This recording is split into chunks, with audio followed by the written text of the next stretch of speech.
Assalamualaikum warahmatullahi wabarakatuh. A'udzu billahi minasyaitonir rajim. Bismillahirrahmanirrahim. Alhamdulillahilladzi arsala rasulahu bil huda wa dinil haqq liyudhhirahu 'alad dini kullih wa kafa billahi shahida. Asyhadu an la ilaha illallah wa asyhadu anna Muhammadan 'abduhu wa rasuluh sallallahu alaihi wa ala alihi wa sahbihi wa man tabi'ahu ila yaumil qiyamah. Amma ba'd. Pemirsa yang dirahmati Allah Subhanahu wa taala, alhamdulillah puji syukur kita panjatkan kepada Allah Subhanahu wa taala yang masih memberikan kepada kita nikmatul imani wal Islam, wa nikmatul ukhuwah, wa nikmatul ibadah, wa nikmatul Quran, dan juga nikmat-nikmat yang lainnya. Pada kesempatan kali ini saya akan menyampaikan sebuah materi yang berkaitan dengan akhlak da'i, akhlak orang yang berdakwah, yaitu al-layyin, bersikap lemah lembut. Pemirsa yang dirahmati Allah Subhanahu wa taala, tema ini sangat penting sekali karena ini bagian yang sangat dibutuhkan oleh mad'u, oleh orang yang didakwahi. Kenapa? Karena dengan sifat inilah akhirnya mad'u atau objek dakwah itu mudah untuk menerima dakwah kita. Kita tahu bahwa lemah lembut ini adalah bagian dari sifat ar-rahmah, sifat kasih sayang, di mana sifat ini diberikan oleh Allah Subhanahu wa taala ke dalam hati seseorang, dalam hati seorang hamba. Dan kita tahu bahwa Allah Subhanahu wa taala mengutus Rasul sallallahu alaihi wasallam sebagai rahmah, sebagai kasih sayang untuk seluruh alam. Maka bagian dari kasih sayang itu adalah bersikap lemah lembut, terutama bagi seorang dai. Nah, ini menjadi kunci bagi seorang dai untuk mendapatkan kesuksesan dalam berdakwah. Sebagaimana Allah katakan dalam surah Ali Imran ayat 159. Allah berfirman, a'udzu billahi minasyaitonir rajim, fabima rahmatin minallahi linta lahum. Maka dikarenakan kasih sayang Allah, engkau bisa bersikap lembut kepada mereka. Walau kunta faddan ghalidhal qalbi lam faddu min hawlik. Kalau seandainya kamu bersikap keras, hatimu keras kepada mereka, maka mereka pasti lari menghindar dari sekitarmu. Artinya penting sekali sifat lemah lembut ini yang harus ada pada seorang dai, orang yang menyeru, orang yang menyampaikan risalah dakwah kepada manusia, dan itu menjadi salah satu kunci keberhasilan dakwah ini. Allah Subhanahu wa taala berfirman, ud'u ila sabil rabbika bil hikmati wal mau'izatil hasanah wajadilhum billati hi ahsan. Bagian dari kelembutan itu juga bagaimana kita menyampaikan dakwah ini dengan hikmah, dengan mau'izah hasanah, dan kalaupun harus berdebat dengan cara yang lebih baik. Bahkan kepada ahli kitab sekalipun, di dalam surah Al-Ankabut ayat 46 Allah Subhanahu wa taala berfirman, "Wala tujadilu ahlal kitab illa billati hi ahsan." Janganlah kamu berdebat dengan orang-orang ahli kitab kecuali dengan cara yang lebih baik.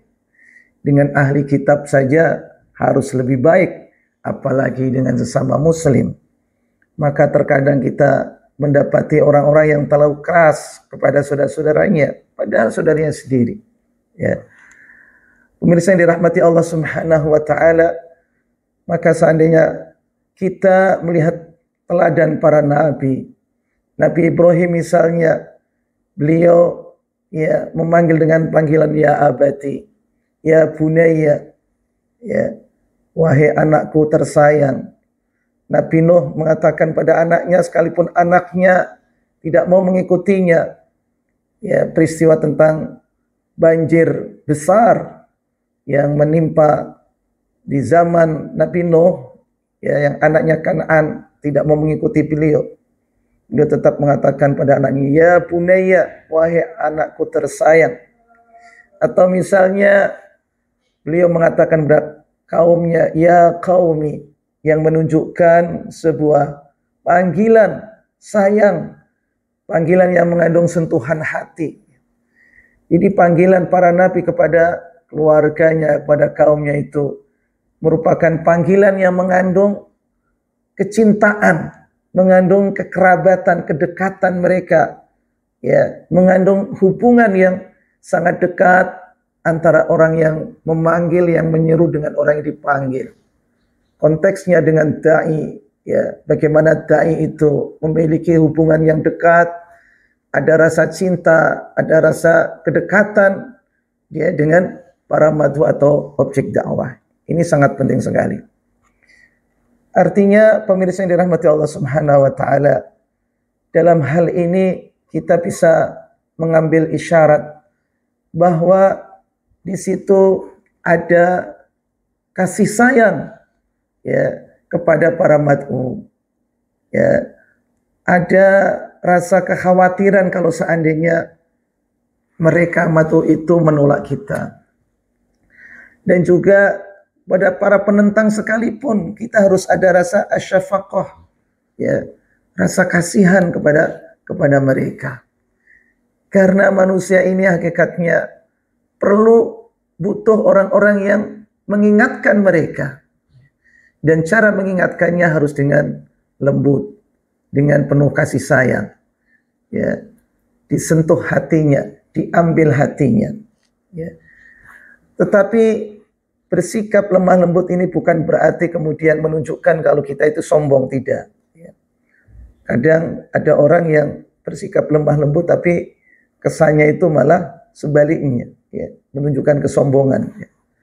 Nah, atau misalnya yang dimaksud dengan lemah lembut ini artinya adalah kita ingin menyelamatkan ya mad'u itu seandainya kalau dia ditimpa kebinasaan, ditimpa musibah. Maka dari itu Rasulullah SAW, beliau itu kalau ya merasakan ada angin kencang itu beliau langsung berdoa. Kenapa?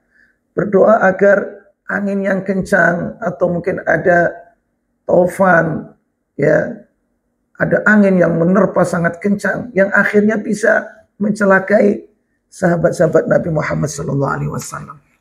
Itulah perasaan seorang dai. Ya, khawatir kalau seandainya mad'unya, objek dakwahnya itu tertimpa sesuatu yang bisa mencelakakan mereka.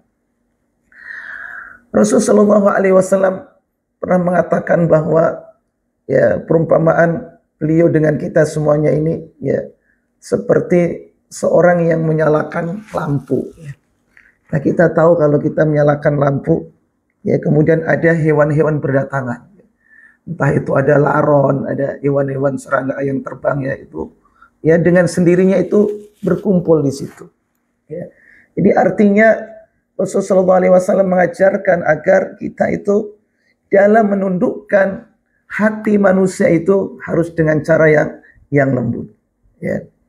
Nah, bahkan Rasulullah SAW ketika pulang dari negeri Thaqif, ya, Rasulullah SAW didatangi oleh Malakul Jibal, malaikat gunung yang mampu mengangkat gunung, kemudian menawarkan kepada Rasulullah SAW bagaimana kalau seandainya ya orang-orang yang menolak dakwah beliau ini langsung ditimpuki ya gunung yang besar itu.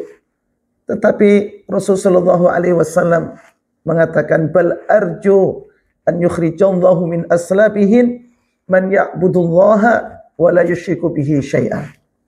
Ya, Rasulullah menjawab ya kepada malaikat ini.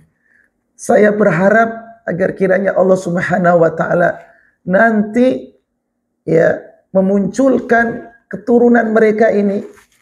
Dari keturunan mereka ini ada orang-orang yang menyembah Allah Subhanahu wa taala tanpa menyekutukan Allah ya sedikit pun. Nah, ini adalah jalan dakwah Nabi Muhammad sallallahu alaihi wasallam dan juga jalan dakwah para rasul, para anbiya ridwanullah alaihi wassalatu wassalam. Ini cara yang lemah lembut ya, cara yang menyentuh hati kepada para mad'u. Ya. Contoh misalnya sering kita dengar kisah tentang seorang badui yang masuk masjid di hadapan Rasulullah SAW. Lalu dia kencing di hadapan Nabi SAW. Bagaimana perasaan kita kalau seandainya ada orang yang seperti ini? Saat itu para sahabat geram, ya, geram ingin ya memukuli orang badui ini. Tapi Rasulullah SAW mencegahnya. Ya, dibiarkan dia itu ya meneruskan qadil hajatnya itu. Ya, sebab kalau diberhentikan di tengah-tengah itu ya bisa jadi malah menyebabkan sakit. Ya. Nah, Rasulullah SAW menyampaikan pada para sahabat biarkan sampai tuntas. Ya. Dia ya berhajat seperti itu. Kemudian Rasulullah SAW mendekati. Ya. Jadi kalau ada ya peristiwa-peristiwa seperti ini jangan langsung kita ya spontan ya melawan dan berontak gitu ya. Tapi coba ya dipikir dulu sampai dia tuntas. Lalu Rasulullah SAW mendekati, kemudian beliau mengatakan inna hadhil masajid la tasluhu li syai'in min hadzal baul wal qadar. Ya. Jadi masjid-masjid ini tidak patut ya ada air kencing dan juga kotoran ya sedikit pun. Ya. Kenapa? Innama hiya li dzikrillah was-shalah wa qiraatil Qur'an. Karena masjid itu diperuntukkan untuk berzikir kepada Allah Subhanahu wa taala, untuk sholat dan membaca Al-Qur'an. Nah, mungkin seorang badui tadi belum mengerti ya apa fungsi masjid itu, ya kan? Nah, kemudian diberikan penjelasan yang baik dengan tutur kata yang baik sebagaimana yang dicontohkan oleh Rasulullah SAW. Ada salah satu kisah ya di zaman Harun ar-Rasyid, seorang khalifah. Ya, beliau ketika itu dicaci maki oleh seorang dai di mimbar. Ya, ya biasa ya. Kalau sedang berada di mimbar seakan-akan mimbar itu miliknya, gitu kan. Jadi semua orang tuh mudah untuk ditunjuk-tunjuk, disalah-salahin. Gitu. Nah, yang disinggung itu adalah Harun ar-Rasyid yang ada di depan sang dai. Ya. Lalu apa kata Harun ar-Rasyid setelah sang dai yang ada di mimbar itu marah-marah di mimbar? Ya. Setelah selesai apa yang dikatakan oleh Harun ar-Rasyid? Ya, beliau mengatakan innallaha ba'atha man huwa khairun minka ya ila man huwa syarrun minni. Ya. Faqula lahu qawlan layyinan la'allahu yatadzakkara aw yakhsha. Ya. Beliau mengatakan kepada seorang dai ini, sesungguhnya Allah itu ya telah mengutus seseorang yang lebih baik daripada kamu. Ya, kepada seseorang yang lebih buruk daripada aku. Ya. Dan kemudian beliau mengatakan sebuah ayat, membacakan sebuah ayat, faqula lahu qawlan layyinan. Maka katakanlah kepadanya perkataan yang lembut. Ya, la'allahu yatadzakkaru aw yakhsha. Ya, mudah-mudahan dia mengambil pelajaran dan dia takut kepada Allah Subhanahu wa taala. Artinya apa? Para pemirsa yang dirahmati Allah Subhanahu wa taala, sang dai ini diingatkan bahwa dulu Allah Subhanahu wa taala pernah mengutus Nabi Musa. Ya. Yang mana Nabi Musa pasti lebih baik daripada sang dai ini. Diutus kepada siapa? Fir'aun. Pada Fir'aun. Yang mana Fir'aun pasti lebih buruk daripada Harun ar-Rasyid ini. Ya. Ya terkadang orang itu ya ketika semangat seperti itu ya terlalu bersemangat ya. Tapi harus dicegah atau dikendalikan ya, semangat itu. Maka ketika kita bisa bersifat atau bersikap lemah lembut ya, itu nanti hati manusia akan bisa tertarik. Dan setelah itu mudah untuk menuju kepada kebaikan dan juga kepada jalan yang benar. Allah Subhanahu wa taala berfirman, "Alam ya'ni lil ladzina amanu an takhsha'a qulubuhum li dzikrillah wa ma nazzala minal haqqi wa la yakunu kal ladzina utul kitaba min qabl fatala 'alaihimul amatu faqasat qulubuhum wa katsirum minhum fasiqun." Surah Al-Hadid ayat 16. Di ayat ini Allah bertanya kepada kita, ya, tidakkah sudah sampai waktunya, ya, untuk apa? Bersikap lembut dan khusyuk, ya, hati ini untuk bisa berzikir kepada Allah, ya kan? Dan ini berbeda dengan orang-orang ahli kitab, ya, yang mereka diberikan kehidupan yang lama gitu ya, tetapi pada akhirnya mereka malah faqasat qulubuhum, hatinya malah menjadi keras, ya kan? Maka jangan sampai seperti mereka gitu. Sebagai seorang dai, hatinya harus lembut dan khusyuk, ya. Sekarang pertanyaannya, kenapa sih orang itu hatinya bisa menjadi keras dan tidak lembut, ya? Bisa jadi itu karena hasil dari perbuatan maksiat dia. Ini dampak dari berbuat maksiat itu bisa menjadikan orang menjadi keras, tutur katanya keras, sikapnya keras, ya. Dan mungkin ini salah satu dari hasil atau akibat, ya, perbuatan maksiat itu yang menjadikan dia dimurkai oleh Allah Subhanahu wa taala, ya.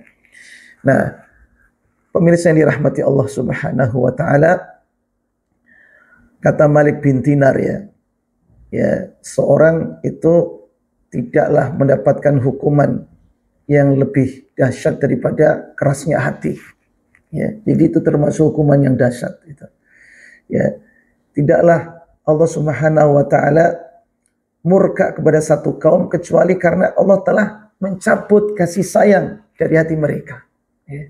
Na'udzubillah min zalik, ya. Maka kita harus bersikap lemah lembut, ya. Nah, di dalam hadis muwatta'nya Imam Malik itu disebutkan, ya, balaghani anna Isa alaihissalam qala liqaumihi la tukthirul kalam bi ghairi dzikrillah ta'ala, ya, fataqsu qulubukum fa innal qalbal qasi, ya, ba'idun min Allah, ya. Ini perkataan Nabi Isa, ya, yang dinukil di dalam hadis muwatta'nya Imam Malik ini, ya. Nabi Isa mengatakan kepada kaumnya, janganlah kalian memperbanyak, ya, berbicara, ya, tanpa ada zikir kepada Allah Subhanahu wa taala, sehingga membuat hati kalian itu keras, ya. Karena hati yang keras itu akan jauh dari Allah Subhanahu wa taala, ya. Dalam sebuah hadis sahih, ya, dikatakan bahwa hurrima 'anin nari kullu hayyinin layyinin sahlin qaribin minan nas, ya. Ya, orang yang mudah, orang yang lemah lembut, ya kan, itu akan diharamkan oleh Allah Subhanahu wa taala dari neraka, dan dia akan dekat dengan manusia, ya. Ar-rahimuna yarhamhumur rahmanu tabaraka wa taala, ya. Orang-orang yang memiliki sifat kasih sayang itu adalah orang yang diberikan kasih sayang oleh Allah Subhanahu wa taala, orang yang disayang oleh Allah Subhanahu wa taala. Maka irhamu man fil ardi yarhamkum man fis sama, ya. Kasih sayangilah orang-orang yang ada di bumi, maka yang ada di langit akan bersikap kasih sayang kepada kalian, ya. Dan Rasulullah SAW adalah arhamun nas bis sibyan wal iyan. Rasulullah SAW adalah orang yang paling rahim, orang yang paling kasih sayang, lemah lembut dengan anak-anak dan keluarganya. Bahkan dikatakan laisa minna malam yarham saghirana, tidak termasuk umat kami orang yang tidak menyayangi anak kecil. Wa ya'rif syarafa kabiruna, ya. Dan juga orang yang tidak mau menghormati orang yang lebih tua, tidak mengetahui kedudukan kehormatan orang tua itu, ya.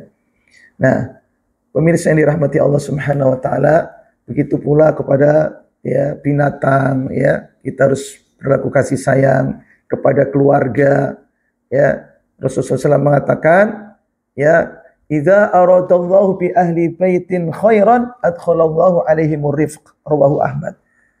Ya, ketika Allah Subhanahu wa taala, atau jika Allah Subhanahu wa taala menghendaki kebaikan pada satu keluarga, ya, maka Allah akan memasukkan kasih sayang dan lemah lembut ini pada dirinya, ya. Itu jadi merupakan sifat yang baik yang harus kita teladani, terutama kita sebagai dai, orang yang menyeru kepada Allah Subhanahu wa taala untuk manusia ini agar mereka taat kepada Allah Subhanahu wa taala. Mudah-mudahan dengan sikap lembut ini ya kita menjadi dai yang sukses untuk mengajak para objek dakwah ini. Barakallahu fikum, subhanakallah wa bihamdika, asyhadu an la ilaha illa anta astaghfiruka wa atubu ilaik. Assalamualaikum warahmatullahi wabarakatuh.